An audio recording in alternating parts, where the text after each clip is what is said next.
experiencing such a mixture of anticipation and dread. All preparations are complete for my installation. In accordance with the final dictum of the Ecumene Council, I have released myself of all remaining connections to my former station. This was not difficult. What was could never be again. We had seen to that quite thoroughly. Prior to my final journey through the Great Portal, a gathering of my fellow monitors was convened upon the Lightworkers' Crèche to distribute the final index collection.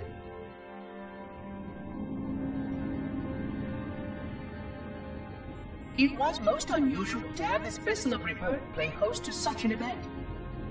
Even though Lightworker ships were the only ones still allowed slip-space formations, Lightworkers were responsible for getting us to our places on the active facilities of the array. While all of this was in accordance with the plan, one entirely unsatisfactory breakdown remained. We had no contact with the domain.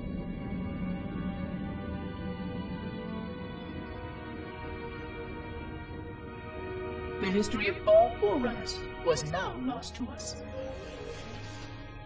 We relied upon the permanence of the domain to preserve our record of the events that led to this point. But without that record, would future civilizations know anything about us? Or only of our weapons? My fellow monitor, 049 Abject Testament, had only one comment on this before we went our separate ways. We deserve to be forgotten. Perhaps. Perhaps. But now, the portal opens, and through it, the familiar shape awaits. Halo. Home.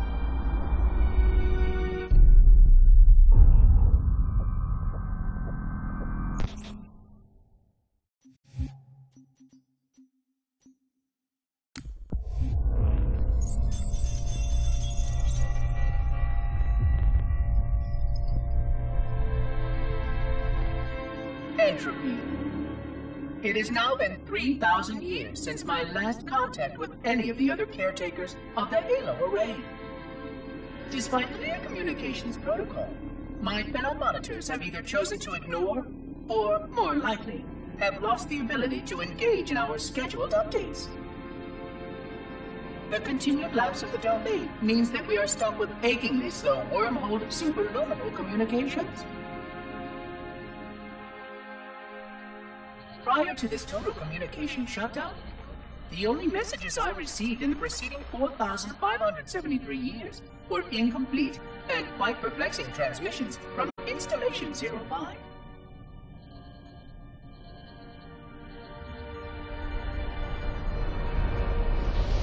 I suspected that Monitor 2401 Penitent Tangent was not functioning correctly for some time before his messages ceased.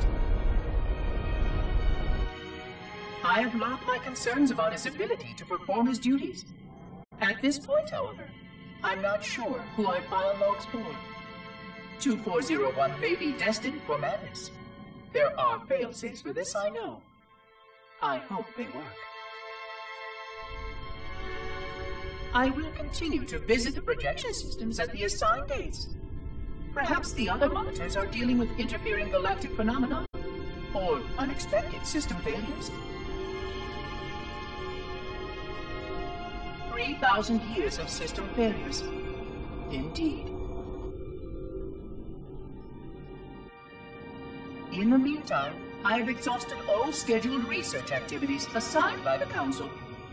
Once those experiments were complete, I shut down all Sentinel function and put myself into a state of significant hibernation to measure performance of the installation with negligible upkeep.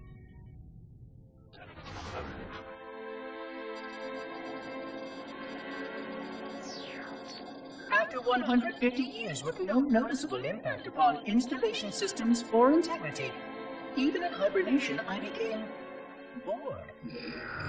This was quite troubling, as I was led to believe I was not capable of such a state. This was one of the gifts I was promised, an end to strife. I am aware of the dangers of a system such as myself losing operational focus. Quite troubling. I wonder if my fellow monitors are experiencing similar states, or if this is because of my particular path to this installation. For amusement, I have begun a series of experiments involving the evacuation of all matter from contained sections of my installation. By measuring the geologic effects of exposure to the vacuum of space and the eventual biological recovery of these sections, I anticipate getting valuable insight into emergency response scenarios in case of sentient proximity warning.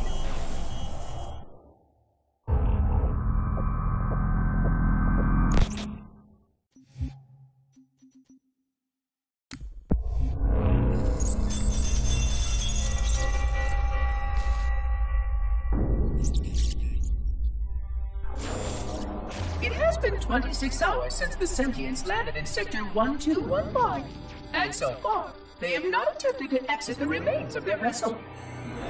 I say remains because their landing was either not executed adequately, or this vessel lacked significant maneuvering capability. The visible portions of the vessel have suffered catastrophic structural damage during the violent landing experience. I have detected atmospheric leaks in 17 distinct locations along the hull. My analysis shows that the mixture of gases coming from the ship matches the natural atmosphere on my installation almost exactly. Perhaps the occupants, if they're still there, were originally cataloged here. Perhaps these beings will confirm that the plan was successful, and that the galaxy has returned to its proper cadence. I am beyond optimistic. But I do not understand why these sentients have not attempted to exit their vessel. Other than the leaking atmosphere, the only thing emanating from this wreckage is an automated distress call. I am currently translating this automated broadcast, but with such a limited dataset and no direct communication, I do not anticipate full comprehension. Given the short-range nature of this craft, it is likely that other vessels are nearby. But, in accordance with procedure, I am blocking the distress call. No communication of the location of any installation is permissible. I admit great curiosity about these visitors. While the plan is quite clear about procedure for this situation, I have my doubts. How many failure points can the plan sustain before blind adherence becomes counterproductive? Surely, in light of all that has changed, I should be able to modify my responses to adapt it. No, I have duties, and I have a terrible cargo here. I must be sure. I shall obey and content myself to monitor. I hope they come out soon, though. So many questions to ask. So many questions.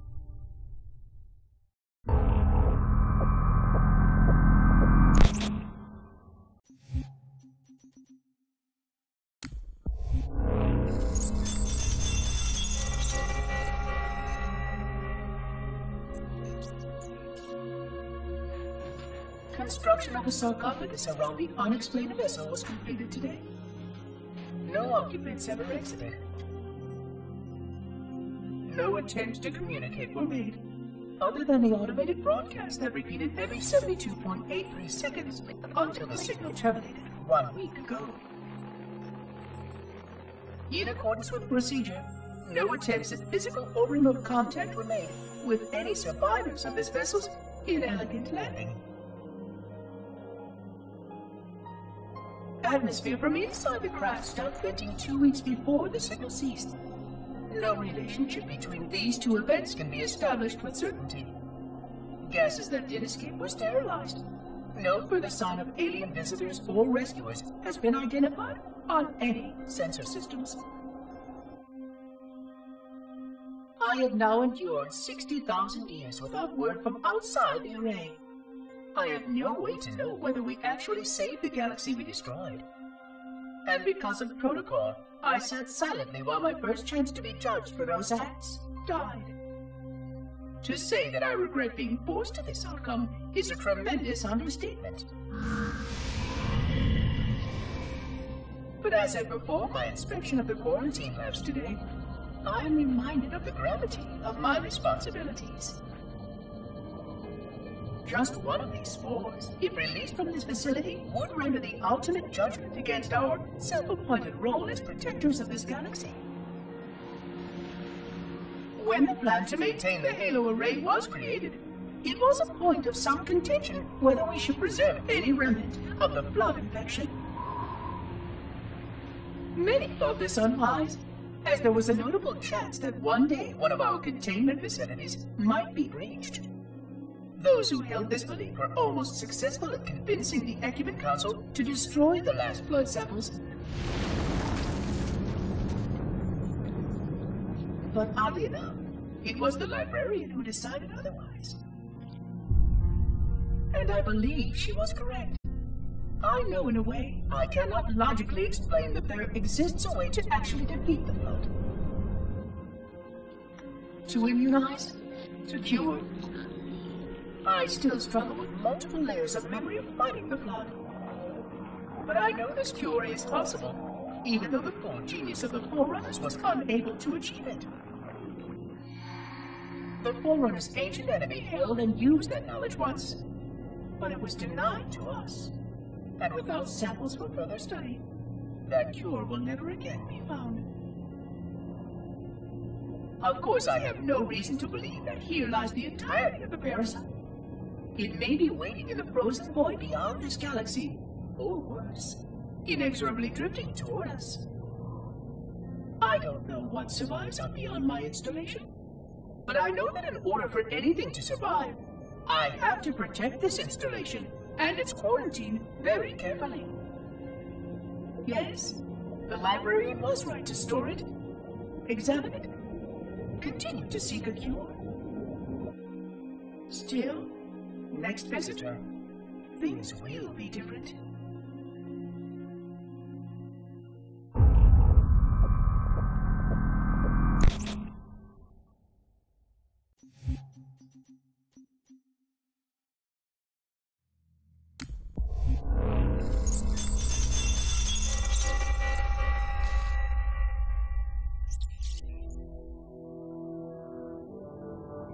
Alone.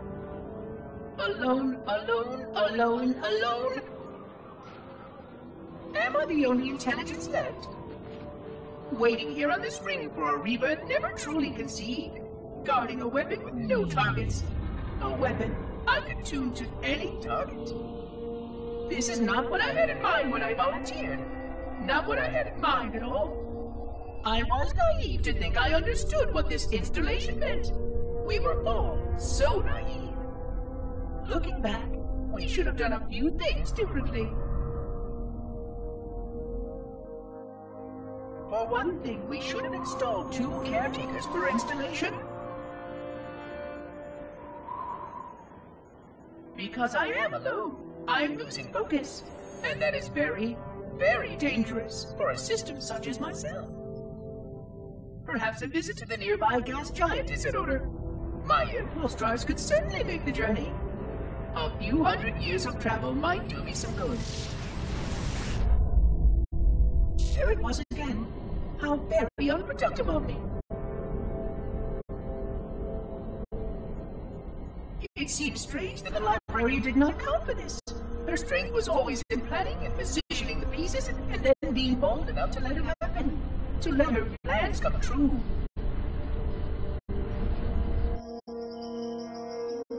I was a part of many of those plans, long before I knew for certain that she was real, before any of us were.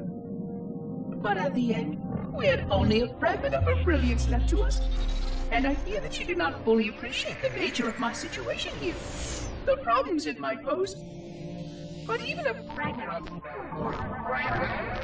Fragment, yes! Oh dear, here it comes again.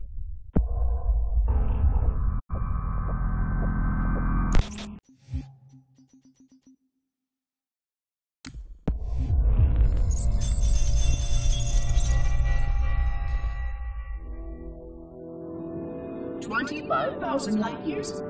That is the effective range of this installation. According to the star charts archived on board this installation, I estimate that there are 3,792 worlds capable of sustaining biological sentient life within that 25,000 light-year range. In reality, it may be significantly more than that. And if the full array was tuned and activated by Installation 00, the harmonics of the overlapping waves would magnify that effect exponentially, cascading to cover every known star system. And that only considers the firing of a mere 7 halos. And the original 12 rings survived to see use. Sterilization would spread far farther than most forerunners ever feared we could reach.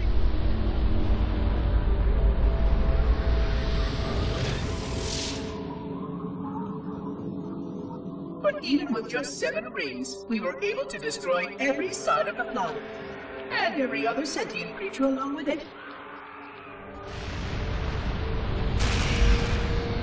This victory was the will of our people, despite the fact that it meant our own end as well. But by our empiric measurement, it was a victory, and cleared the stage for the rest of the librarian's plan. I sometimes wonder whether the Didact could have succeeded at a much smaller cost. I learned the folly of opposing him personally, and his brilliance was unsurpassed, except perhaps by her own. He never got the chance to fully execute his proposal. The Council saw to that. But if something were to go wrong with one of the halos, if our tools were ever turned against us...